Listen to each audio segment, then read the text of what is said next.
Ang article nga una kong gibasa nga maoy nakapakonvince kanako nga wala nako makaplagi ang kamatuoran nga akong gipangita kaniadto. So I read the journal and I consider it as legal document from them. I photocopy it. I read. The statement says that you will read from Genesis to Revelation that not a single verse that promotes that the first day or Sunday is the day of the Lord. You know, the Lord granted my petition. He brings me to Cagayan de Oro and I do not know what to do. He brought me to the top of the mountain. Iya kong gidala sa buntod yun mismo, sa bukid. Walay tao. Dili daghan, kay bukid man, lasang. But I stay there. And the Lord allowed me to stay there safely. And that was my time to meditate and to ponder what is lacking in my ministry. I also engaged as a teacher in our seminary. I am a seminary teacher. But there is something that is lacking in my, in my searching and in my lessons and in my, sa doktrina sa pulong sa Ginoo. So I said to myself, murag natudlo naman ako tanan Ginoo, pero unsay kulang? Then one night, in my office sa Becca, by the way, our school is Becca Incorporated. The word Becca is just an abbreviation. Becca means Basic Education for Christian Community Academy. On that night, early in 2017, I entered into the office. I went into the office a night, and then I prayed, Lord, help me, guide me. Naay akong gipangita, nga gusto na akong makaplagan. Tultuli ko Ginoo sa imong pulong. I read one of these passages, and in particular verse 6. He sets his case against the priests or the preachers or teachers representing the people. And he said, because you ignore the law of your God, I will also ignore you. That breaks my heart. I said, what happened?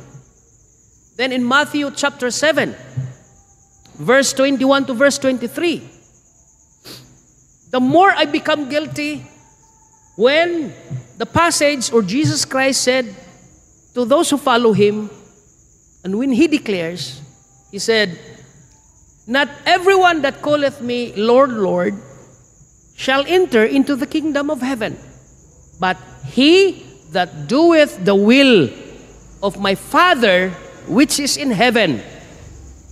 So it strikes me. The religious people during the time of the Lord Jesus Christ, as he predicted and as he proclaimed, asked that question.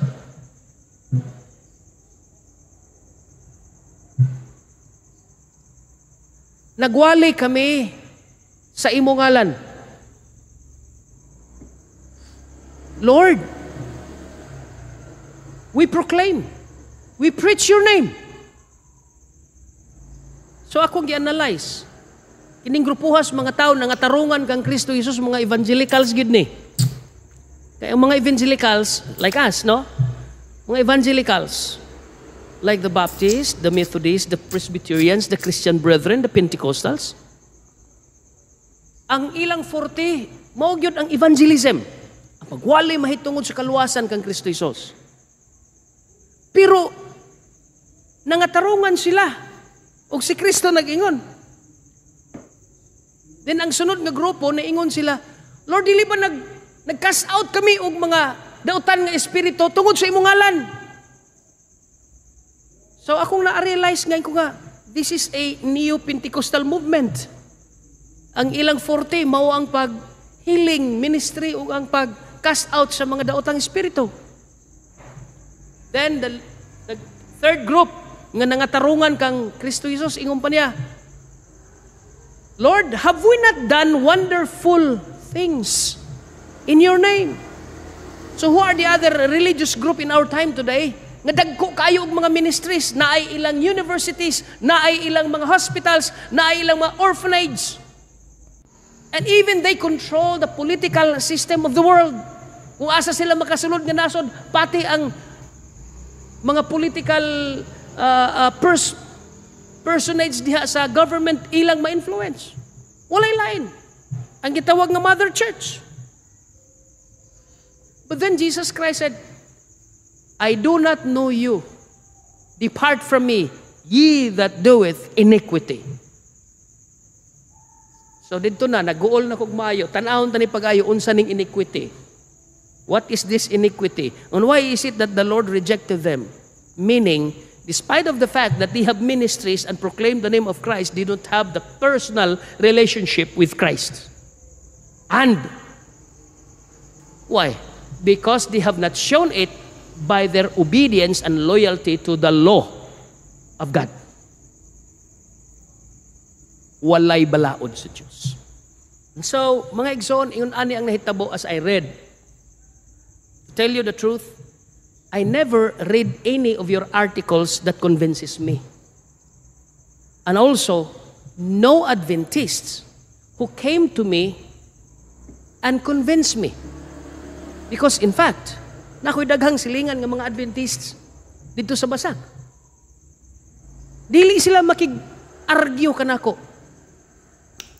Kay ako mahilig sa argumento.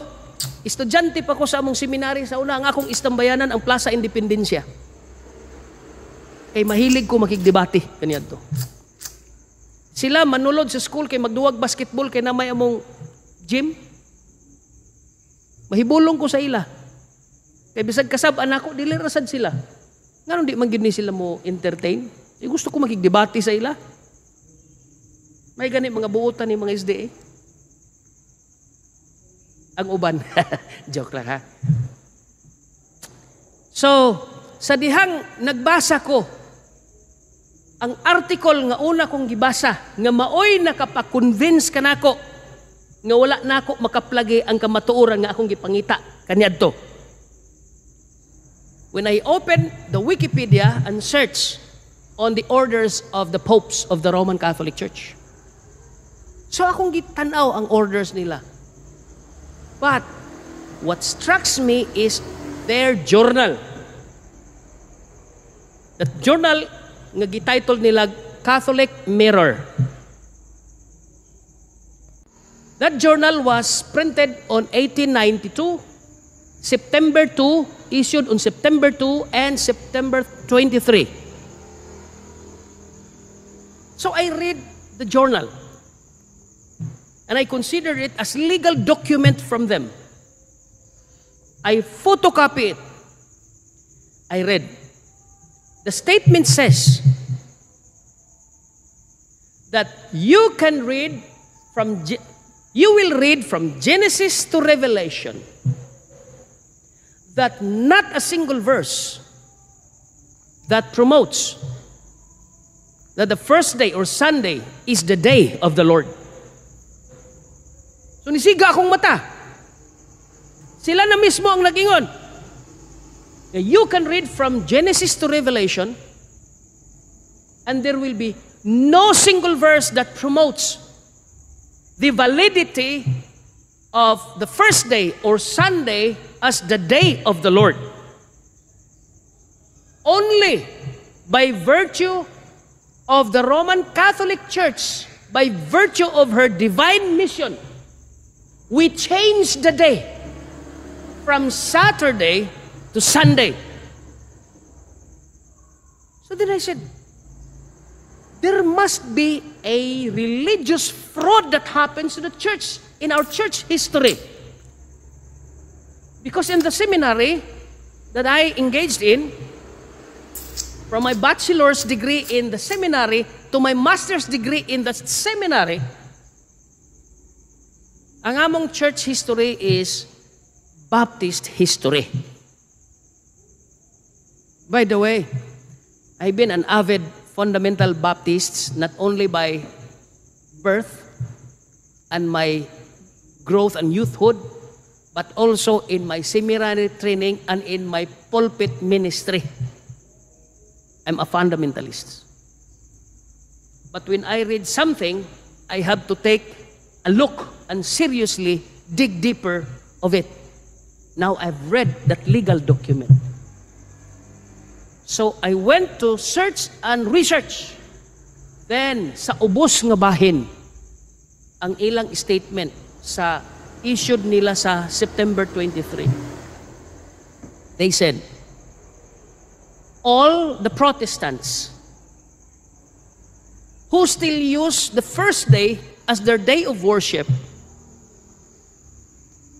are an avid followers and obedient to the Pope of Rome, because the Pope of Rome is the one who proclaims and changes the law. So the more nga mura naging ko gakabuang sa opisina, can you imagine I've been proclaiming the gospel and doing the worship service on the first day? Ug muna gipakaon na ako sa akong mga member, hangtod nangatawo akong mga anak, ug nangatawo akong mga apo. Og nang dagko na ang akong mga estudyante ug ang ilang mga anak nahimo na pong estudyante namo sa school. It's not an easy journey. And it's not an easy decision to make.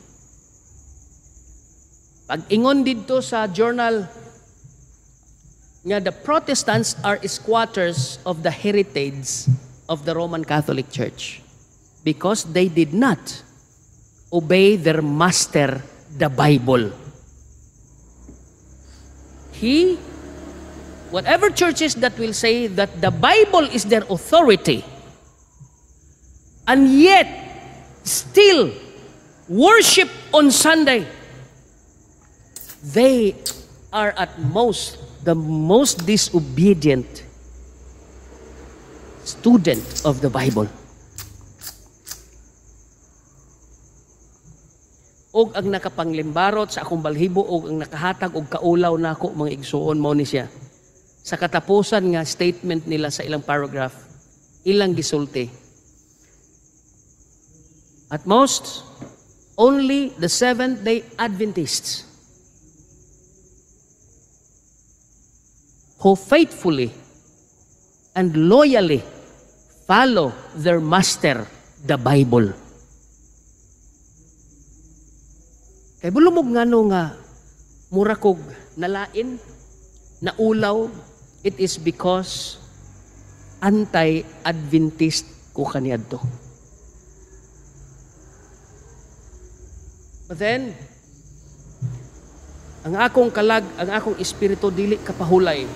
Sa dihang milargan ako sa Cagayan og nag-inusara sa buntod sa kabukiran sa Cagayan de Oro sa Dansulihon. There will be nights of prayer and I engage in fasting because I have had a hard time to make a decision. Who am I going to follow? My tradition or the truth of God's Word? Second, my fear. Doon ako'y mga kahadlok, mga igsoon. Number one, ang kahadlok ko sa akong pamilya, kay ako mismo ang nagtudlo sa akong asawa o mga anak, unsay ilang isulti sa ako. Number two, ang akong kahadlok, kung unsay isulti sa akong kongregasyon mismo, what will they say to me? Third, ang akong fear mahitungod sa akong mga pastors nga akong gi-rear up ug akong gi-ordain aron mahimo sad silang mga pastors sa mga simbahan nga among gi-established. Unsay ilang isulti? That is the struggle that I have. And lastly, what will my teachers say? So, abi ninyo mga igsoon, it seems like life and death nga situations in my part. So what did I do? I fasted and submit myself to the Lord and surrender my will and my pride to the Lord. I said, this is pride. So I said, Lord, I'm going to obey you and submit myself to the light that you have showed to me. I'm not going to spend my time looking at my shoulder who is going to follow. I'm going to follow you.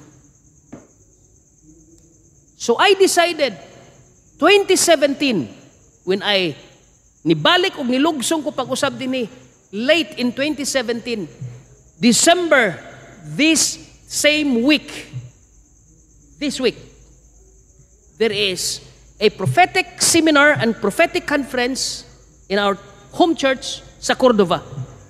Ika-7th year nila. So, they invited me. Then I told them, we are going to have a 7-night of prophetic conference. Culminated, Sunday pa to, panahon na. On Sunday. So, we invited all our churches nga established from Danao, Liloan, then Lapu-Lapu, and Cordova together. Every night. Then I showed to them through prophecy kung asa kita o asa kami aning bahina. And they found out the truth. At first, they were very happy. Then the leaders, some of the leaders are silent, yet they confirm that that is true. But some of our leaders confirm and they follow the scripture. After the decision makings, our church split. Upat ka pastor nga nagbulag, tulo ang nagpabilin. And until now, for 4 years, they are stayed with me. Ang pinakasakit, kay usa sa mga pastors nga nagbulag, ang akong son-in-law. But you know, just recently, 2 Sabbaths ago, before we came here, every night, kay siya missionary man dinhi sa Katmon. Every night, mag-video call siya sa iyang anak nga kamagulangan. 9 years old si Judah. Diha na nagdako sa amo. Every night, iyang walihan ang iyang papa. Ug di gid nako malimtan ang last nilang debate diha sa cellphone. Miingon ang anak, Pa, dili ba nag-ingon ang 10 Commandments? Remember the Sabbath day to keep it holy?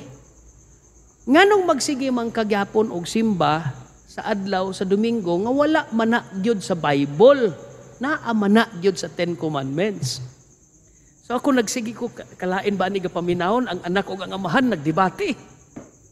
Ingon sa amahan, dili manggod nak. Ingon ani ni siya, tanawa gani ang Matthew 6:33. Seek ye first the kingdom of God and His righteousness. That's why, sa first day gyud ta magsimba. Ingon pa niya, tanawa, seek ye first. Wala may first day.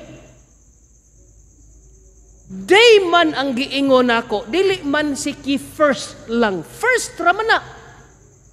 So nagsyak, dito ko sa loyo sa Teresa na, nasyak ko sa iyang argument.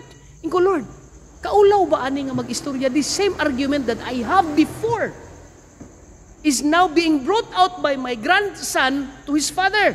And his father is my disciple. So di ba ni backfire sa ako? Kaya ako'y gatudlo. Pero ang apo mo'y nag-rebuke. Mga igsoon, this is a challenge.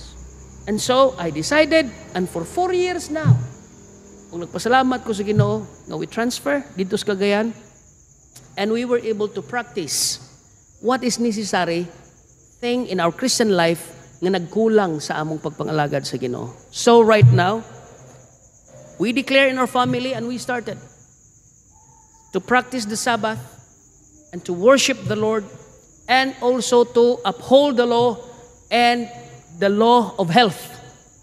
Kay muna'y wala sa amo. So ang nahitabo, mga pastors nga ako, mga pag-umangkon sa Cagayan de Oro nga nagpastor sa dagkong mga simbahan, naminaw sila. And some of them also had sympathized, and some of them nag-join sa among Sabbath keeping. Well, naa sila silang mga simbahan. There will be a time that they will make that decision and sever from their congregations and make that decision to follow the Lord, just like what I did. I would like to say thank you for your prayers. Thank you that there are still people who are humble, God's people, whom I called also, and I understood, the remnant. The remnant. Di na ako mahatag ang tanang detalye sa mga rason nga nung baygot kaay ko sa mga Adventist kaniyadto. But the very important thing, the Lord take out that barrier, and I've seen the light, and in my journey, I found the truth of the Scripture to uphold the Ten Commandments, and in particular, the things that we did not practice in the Ten Commandments, which is the fourth commandment, that keep or remember the Sabbath day to keep it holy. I thank the Lord nga nakasabot ang akong mga estudyante, o nakasabot sad ang akong mga teachers. Tungod kay every day after sa flag ceremony sa school, I let the students recite the Ten Commandments, the mission and vision of the church, the Ten Commandments, and the first subject in our school, in the class, is Christian education. And every day, they have to recite the ABC verses and repeat the Ten Commandments. That's why when I declare to practice the Sabbath and to change the day of worship and back to the Bible system, wala na nagproblema ako mga estudyante.